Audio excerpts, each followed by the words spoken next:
Olá, vamos direto ao ponto. Hoje a gente mergulha nos materiais que recebemos sobre um livro que, olha, mexe com a cabeça de muita gente. Os Segredos da Mente Milionária, do T. Harv Eker. Um clássico, né? Totalmente. E a premissa é bem provocadora. E se o maior obstáculo entre uma pessoa e a riqueza não for, sei lá, a economia, o chefe ou a falta de sorte, mas sim o que está programado na própria cabeça dela? Exatamente. A ideia de que existe um jogo interno do dinheiro. E que esse jogo que, no fundo, define quem ganha o jogo externo. É isso aí. E o que a gente vai tentar fazer aqui é justamente cavar fundo no que o autor chama de modelo de dinheiro. Modelo de dinheiro. Isso. Imagina que é como um termostato financeiro invisível, sabe? Que foi ajustado lá na nossa infância. Se ele está programado para, digamos, 20 graus... E, de repente, a pessoa ganha na loteria e a temperatura sobe para 40. Algo vai acontecer. Inconscientemente, ela vai dar um jeito de voltar para os 20 graus. Nossa análise hoje é sobre isso, então. Entender como esse termostato foi ajustado e, o mais importante, se dá para a gente pegar o controle e mudar a temperatura. Exatamente. Ver se é possível reprogramar o termostato. Gostei muito dessa analogia do termostato. O livro usa outra que também é ótima, a da árvore. Ah, sim. Os frutos, que são os nossos resultados, o dinheiro no banco, a riqueza visível, eles são criados pelas raízes, que é o nosso mundo interior, o invisível. E a gente passa a vida inteira focando nos frutos, né? Reclamando que eles são pequenos, que são amargos. Isso. E o autor diz que isso é perda de tempo. Se quer mudar os frutos, tem que mudar as raízes. Não tem outro jeito. Isso nos leva direto ao que ele chama de princípio de riqueza, que é a base de tudo. A frase é: dinheiro é resultado, riqueza é resultado. Vivemos num mundo de causa e efeito.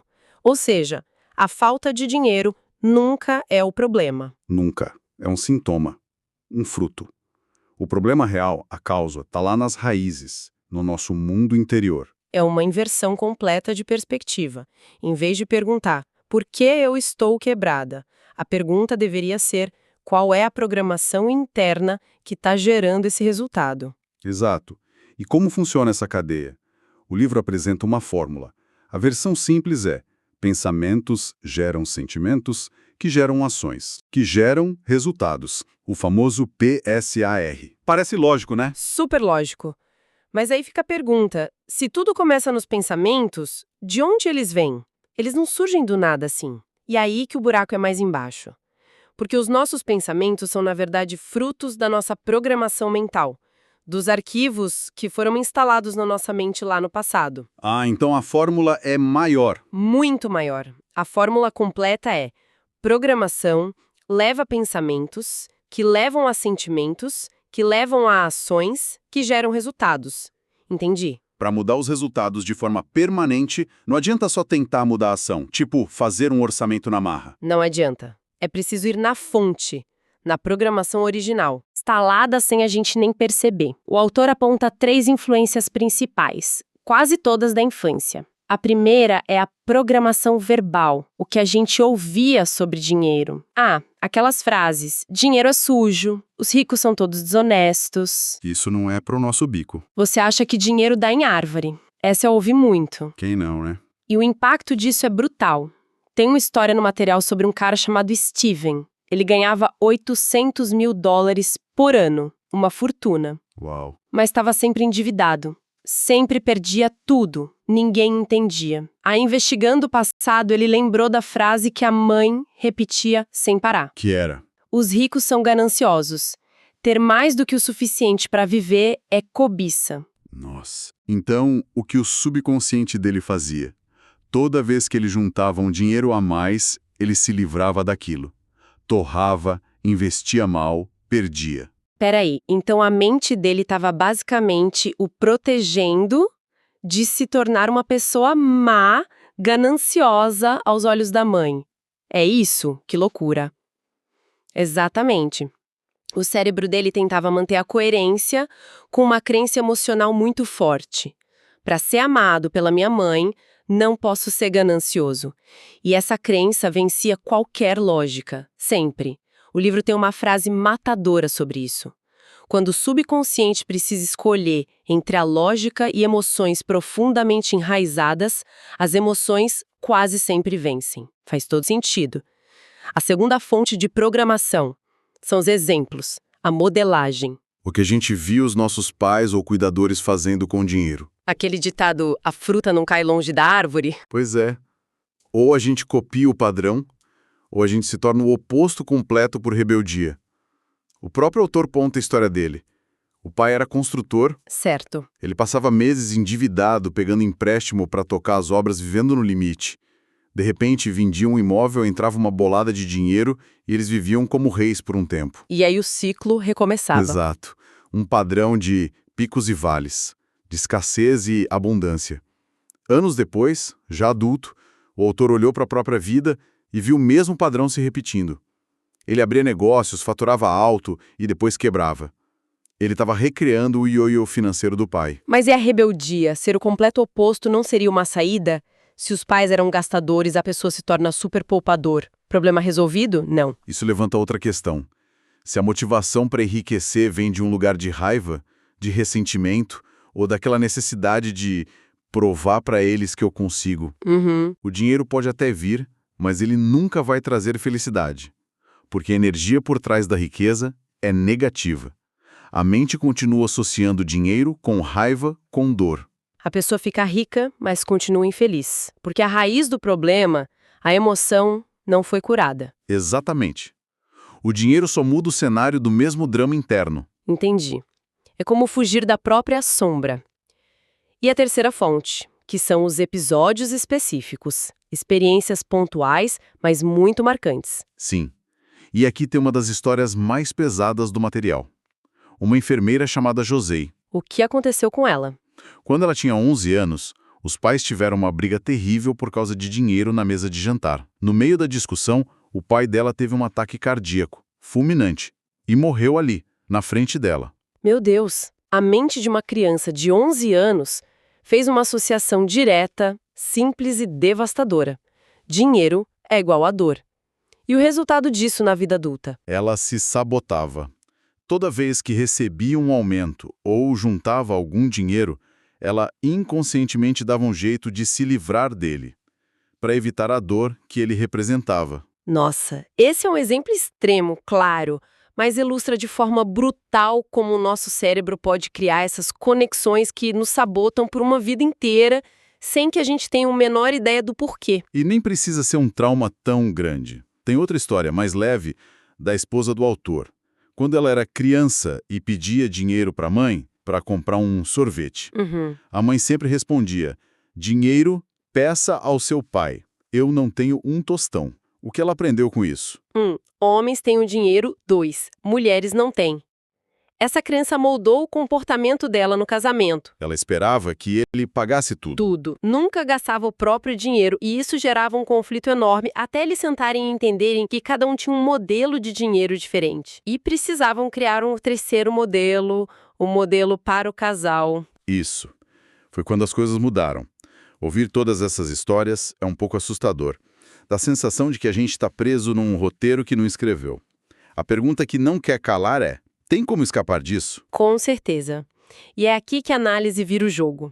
Depois de identificar o problema, o autor foca na solução que ele chama de instalar novos arquivos de riqueza. Arquivos de riqueza. A metáfora é que a nossa mente funciona como um grande armário de arquivos. Quando você tem que tomar uma decisão sobre dinheiro, você vai até a gaveta dinheiro e puxa um arquivo. Se seus arquivos são de escassez... Suas decisões vão levar escarféis. Exato. A única forma de ter resultados diferentes é jogar fora os arquivos velhos e instalar novos. E como se faz isso? Ica, das de mentalidade pobre. Vamos analisar alguns. O arquivo número 1 é a fundação de tudo. Qual é? Pessoas ricas acreditam. Eu crio a minha própria vida. Pessoas de mentalidade pobre acreditam. Na minha vida, as coisas acontecem. É a diferença entre estar no comando do barco e estar à deriva. O famoso papel de vítima. E esse papel de vítima tem 3 sintomas clássicos, segundo o autor. O primeiro é a culpa. A culpa é do governo, da economia, do sócio, nunca da própria pessoa. O segundo é a justificativa. A pessoa diz coisas como: "Ah, mas dinheiro não é tão importante assim", tentando se convencer de que a uva está verde. Isso. E o terceiro é a queixa, a reclamação constante. E sobre a queixa, ele traz um princípio poderoso.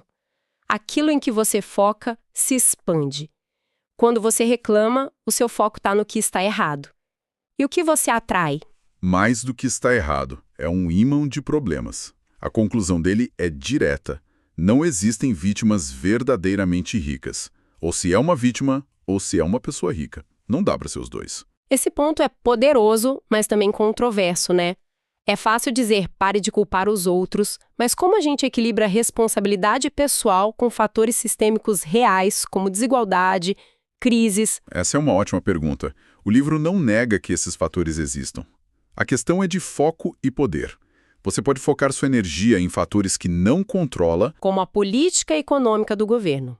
Exato. Ou pode focar no que você pode controlar. Sua educação, seus hábitos, suas decisões de carreira. A mentalidade rica reconhece os obstáculos, mas se concentra em jogar o melhor jogo possível com as cartas que tem. Entendi. É uma questão de agência, de poder de ação. Vamos para o arquivo número 2. Pessoas ricas entram no jogo do dinheiro para ganhar.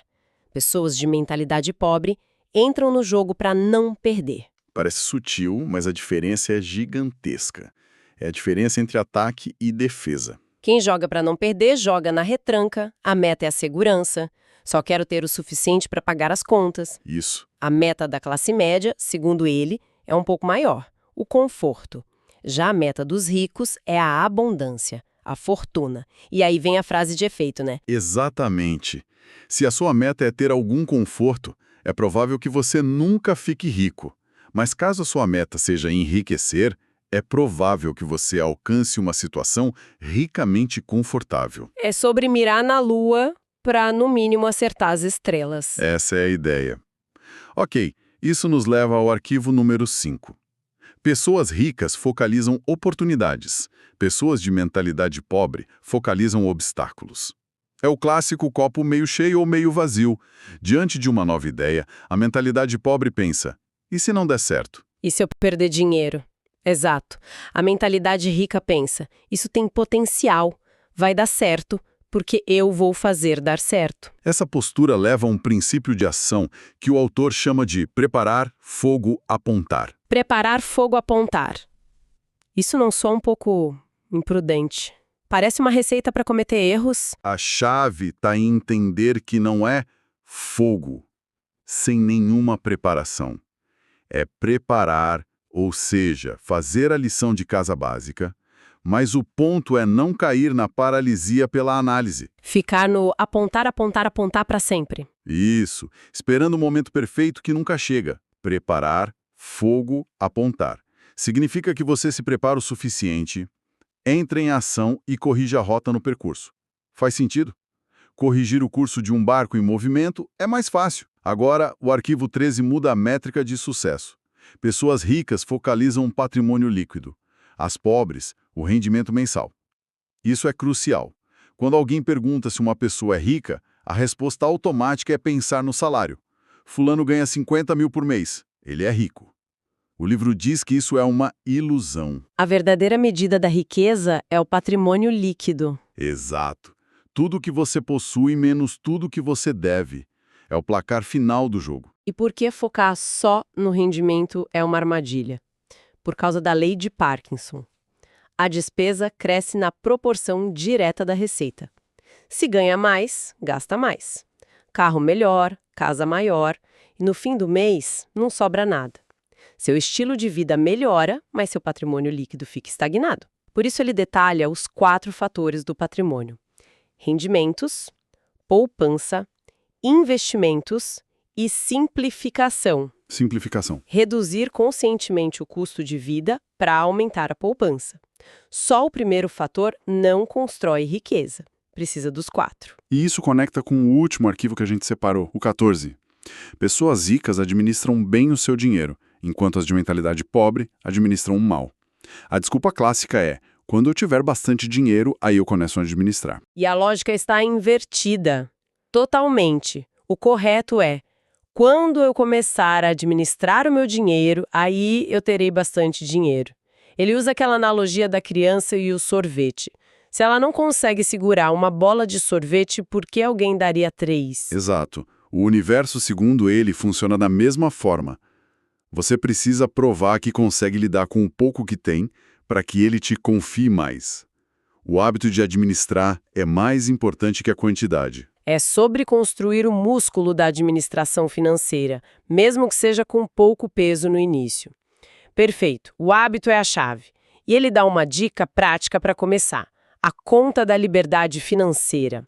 Como funciona? A regra é simples: 10% de toda e qualquer renda que você recebe, antes de pagar qualquer coisa, vai para essa conta. E o dinheiro que entra ali tem uma única regra: ele nunca pode ser gasto. Jamais. Só pode ser investido para gerar mais dinheiro. Exatamente, é o seu ganso de ovos de ouro que você está construindo um tijolo de cada vez. Então, amarrando tudo isso, a mensagem que fica é que não adianta procurar a dica de investimento milagrosa se o software mental não estiver preparado para a riqueza. O extrato bancário é só um reflexo da programação interna. É um processo de 2 etapas, basicamente. A primeira é a conscientização.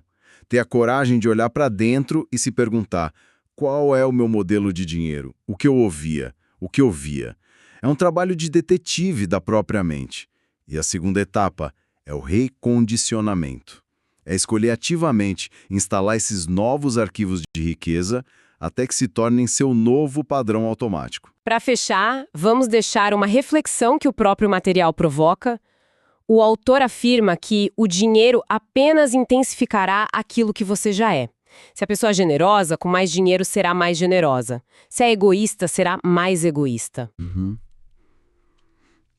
Então, a pergunta para quem está nos ouvindo refletir é: se uma grande quantia de dinheiro aparecesse na sua conta hoje, que traços da sua personalidade ela intensificaria? O que a sua resposta honesta a essa pergunta revela sobre o seu mundo interior atual?